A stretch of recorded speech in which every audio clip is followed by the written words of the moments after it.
Lord of the Dance pose, Natarajasana, is a standing, balancing, back-bending asana. Enter the position by standing straight in the mountain pose, Tadasana, with legs parallel at pelvic width. Transfer weight to the left leg. Lift up slowly the right leg and stand stable on one foot. The right hand grasps the right ankle with the knee flexed to the rear. The left hand is thrust forward at shoulder level or upward, the grasped leg reaching backward against the hand holding it.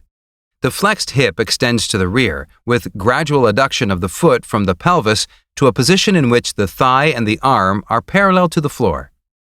The spine is in extension and the pelvis is in posterior tilt. While holding the position, eyes are open and focused ahead on one point at eye level. While performing the pose, the active muscles are gluteus maximus during hip extension, quadriceps femoris during knee extension, elongation of pectoralis major in the chest, and stretching of the tibialis anterior in the raised leg. In the standing leg, the hamstring is stretched and active at the same time. In the lifted leg, the rectus femoris is also stretched and active at the same time. The iliopsoas elongates, the erector spinae are in spinal extension, the trapezius is active in scapular retraction, and the deltoid is active in shoulder flexion.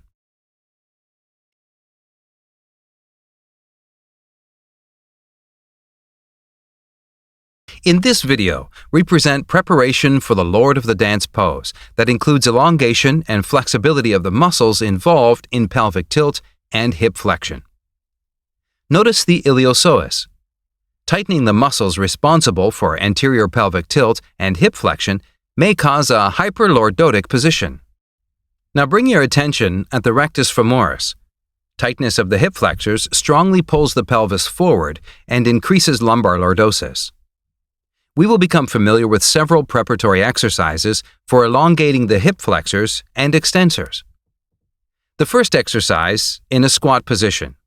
With the knee of the rear leg on the floor, we gradually draw the foot toward the buttocks and hold it there for several deep breaths. The second exercise, sitting erect on a chair. We hold the ankle of the external leg and then perform knee flexion and hip rear extension. The third exercise, high lunge on a chair. The forward leg is placed on the chair and gradually we transfer the weight forward, tilting the pelvis posteriorly to make the hip flexors more flexible. The fourth exercise is lying on the back. We pull the knee toward the chest and tilt the pelvis posteriorly. The muscles that are stretched are the hip flexors of the straight leg. One of the common problems is sensitivity when lower back is in hyperlordosis. First solution would be performing the movement without the forward tilt. Enter the position by standing straight in the mountain pose, Tadasana, with legs parallel at pelvic width. Transfer your weight to the left leg, lift up slowly the right leg, and stand stable on one foot. The right hand grasps the right ankle, with the knee flexed to the rear. The left hand is thrust forward at shoulder level or upward. The grasped leg moves to the rear against the hand holding it.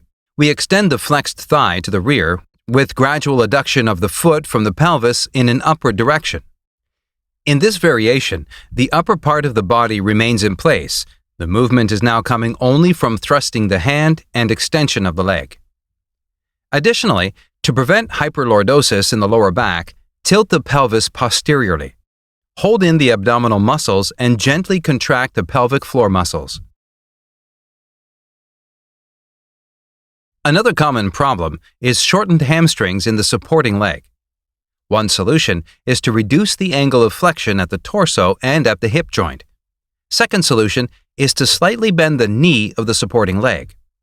Third solution is to perform the pose without tilting the torso forward and to hold the body elongated with the arm reaching upward.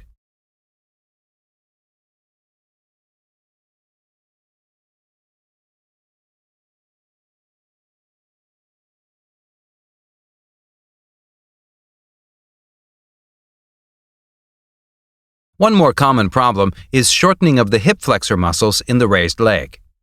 In this condition, we recommend using a strap for support.